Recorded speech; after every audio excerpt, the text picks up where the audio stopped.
ఒక మోసానికి గురైన వ్యక్తి ఆ మోసం చేసిన వాళ్ళని పట్టుకుంటే ఆ మోసపోయినటువంటి వ్యక్తి తెలుగుదేశం వ్యక్తి కాబట్టి అతన్నే అరెస్ట్ చేసినటువంటి ఉదంతం. వైఎస్ఆర్ కాంగ్రెస్ పార్టీ విచిత్ర వైఖరి ప్రభుత్వం అంటే ప్రభుత్వం యథా రాజా తదా ప్రజ అంటారు.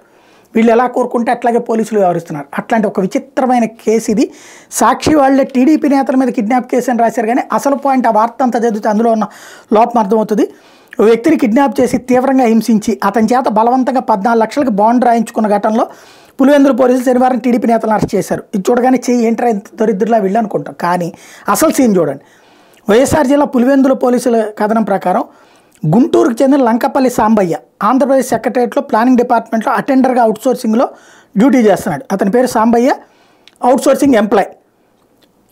ఇతనికి 2022 మార్చిలో పులివెందుల బ్రాహ్మణపల్లికి చెందిన హరివర్ధన్ రెడ్డి అనే కుర్రోడు కలిసి తనకు ఉద్యోగం ఇప్పించాలని అడిగాడు. సాంబయ్య హైదరాబాద్లో జాబ్ కన్సల్టెన్సీ నడుపుతున్న స్వప్నని కలవమని సలహా ఇచ్చాడు. హరివర్ధన్ రెడ్డి అతని బావ వెంకటరెడ్డి సాంబయ్య హైదరాబాద్ వెళ్ళి స్వప్నను కలిశారు. స్వప్న హరివర్ధన్ రెడ్డికి రైల్వే డిపార్ట్మెంట్ టీడీ ఉద్యోగం ఇప్పిస్తాను, 14 లక్షలు డబ్బులు ఖర్చు అవుతుందని చెప్పింది. అందులో 1.5 లక్ష అడ్వాన్స్ రూపంలో తీసుకుంది. 45 నుంచి 120 రోజుల్లో ఉద్యోగం ఇస్తామని అగ్రిమెంట్ రాసుకున్నారు. 14 లక్షలని పలు దశల్లో హరివర్ధన్ రెడ్డి వాళ్ళ బావ వెంకటరెడ్డి స్వప్నకి చెల్లించేశారు.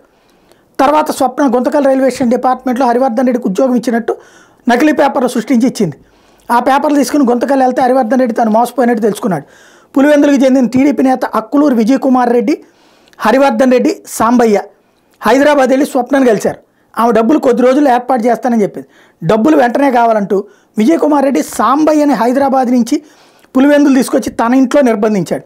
టీడీపీ నేతలు వెంకటరమణారెడ్డి, విజయకుమార్ రెడ్డి, అన్నారెడ్డి, ప్రసాద్ రెడ్డి కత్తులతో చంపుతామని బెదిరించి సాంబయ్యని తీవ్రంగా కొట్టారు.